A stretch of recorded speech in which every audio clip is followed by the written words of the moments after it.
दोस्तों, इस दुनिया में हर एक चीज़ का अपना महत्व होता है। कोई भी चीज़ छोटा या बड़ा नहीं होता है। सभी चीज़ का अपना अपना जगह होता है, महत्व होता है, चाहे वो सूखी पत्तियां ही क्यों ना हो। एक बार एक शिष्य ने विनम्रतापूर्वक अपने गुरु जी से पूछा कि कुछ लोग कहते हैं कि जीवन एक संघर्ष है, कुछ लोग कहते हैं जीवन एक खेल है और कुछ लोग जीवन को एक उत्सव की संज्ञा देते हैं। हे गुरु जी, आप बताएं कि इनमें से कौन सही है। गुरु जी ने कहा, पुत्र, जिन्हें गुरु नहीं मिला उनके लिए जीवन एक संघर्ष है, जिन्हें गुरु मिल गया उनका जीवन एक खेल है, और जो लोग गुरु द्वारा बताए गए मार्ग पर चलते हैं मात्र वे ही जीवन को एक उत्सव का नाम देने का साहस जुटा पाते हैं। इस उत्तर को सुनकर शिष्य पूरी तरह से संतुष्ट नहीं हुए। गुरु जी को इसका आभास हो गया। वे कहने लगे, चलो इसी संदर्भ में मैं तुम्हें एक कहानी सुनाता हूँ, लेकिन ध्यान से सुनना। एक बार की बात है कि किसी गुरुकुल में 3 शिष्यों का अध्ययन पूरा हो गया और वे अपने गुरुजी से ये विनती करने लगे कि उन्हें गुरु दक्षिणा में क्या चाहिए। गुरुजी पहले मंद मंद मुस्काए, फिर बड़े स्नेहपूर्वक कहने लगे, अगर तुम मुझे गुरु दक्षिणा देना ही चाहते हो तो एक थैला भर के सूखी पत्तियाँ चाहिए, क्या तुम ला सकोगे? वे तीनों मन ही मन बहुत प्रसन्न हुए कि गुरुजी ने मांगा भी तो क्या मांगा, ये सूखी पत्तियाँ तो जंगल में चारों तरफ बिखरी रहती हैं। वे उत्साहपूर्वक एक ही स्वर में बोले, हाँ गुरुजी, जैसी आपकी आज्ञा। अब वे तीनों शिष्य चलते चलते एक पास के जंगल में पहुंच गए। वहां देखा कि सूखी पत्तियां तो केवल एक मुट्ठी भरी हैं। उनको बड़ा आश्चर्य हुआ। वे सोच में पड़ गए, आखिर जंगल में ये सूखी पत्तियां उठाकर कौन ले गया। इतने में ही दूर से आता हुआ एक किसान उनको दिखाई दिया। वे उसके पास पहुँचे और बहुत ही विनम्रतापूर्वक बोले कि आप मुझे एक थैला सूखी पत्तियां दे सकते हैं।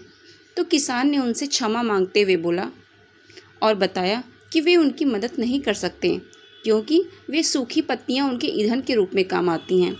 अब वे तीनों पास में एक गांव की ओर चलने लगे। सोचा हो सकता है वहाँ पे कोई मदद कर दे। वहाँ पहुँचकर उन्होंने एक व्यापारी को देखा तो उन्होंने बड़ी उम्मीद से कहा कि क्या आप हमें सूखी पत्तियां दे सकते हैं। तो व्यापारी ने कहा, माफ़ कीजिएगा, मैंने पैसा कमाने के लिए सूखी पत्तियों के दोने बनाकर बेच दिए। व्यापारी ने उदारता दिखाते हुए एक बूढ़ी औरत का पता बताया जो सूखी पत्तियां एकत्रित करती थी। पर भाग्य ने उनका वहाँ भी साथ नहीं दिया क्योंकि जो बूढ़ी माँ थी उन पत्तियों को अलग अलग करके कई प्रकार की औषधियाँ बनाती थी। अब निराश होकर वे तीनों खाली हाथ ही गुरुकुल लौट आए। गुरुजी ने उन्हें देखा तो बड़े ही स्नेहपूर्वक पूछा, पुत्रों, क्या हुआ, मेरी गुरु दक्षिणा ले आए? गुरुजी के दोबारा पूछने पर उसमें से एक शिष्य बोला, गुरुजी, हम आपकी इच्छा पूरी नहीं कर पाए।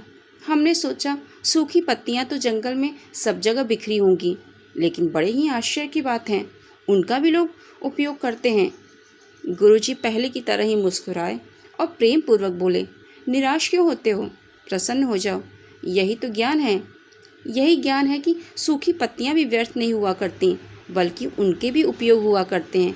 मुझे गुरु दक्षिणा के रूप में अपना यही ज्ञान मुझे दे दो। तीनों शिष्यों ने गुरुजी को प्रणाम किया। उसमें से एक शिष्य था जो बहुत ही एकाग्रचित होकर अपने गुरु की बातें सुन रहा था और बड़े ही उत्साह से बोला, गुरुजी, अब मुझे बहुत अच्छी तरह से ज्ञात हो गया कि आप क्या कहना चाहते हैं। आपका संकेत वस्तुतः इसी ओर है ना कि जब सर्वत्र सुलभ सूखी पत्तियां भी बेकार नहीं होती तो फिर हम कैसे। किसी भी वस्तु या व्यक्ति को छोटा और महत्वहीन नहीं समझना चाहिए, ना ही उसका महत्वहीन समझकर तिरस्कार करना चाहिए। चींटी से लेकर हाथी तक और सुई से लेकर तलवार तक सभी का अपना अपना महत्व होता है। गुरुजी तुरंत बोले, हाँ पुत्र, मेरे कहने का यही तात्पर्य है। हम जब भी किसी से मिलें तो उसे यथायोग्य सम्मान देने का प्रयास करें ताकि आपस में स्नेह, सद्भावना, सहानुभूति एवं सहिष्णुता का विस्तार होता रहे और हमारा जीवन संघर्ष के बजाय उत्सव बन सके। तो दोस्तों, अगर आपको ये कहानी पसंद आए तो मेरे चैनल को लाइक और सब्सक्राइब करना ना भूलें।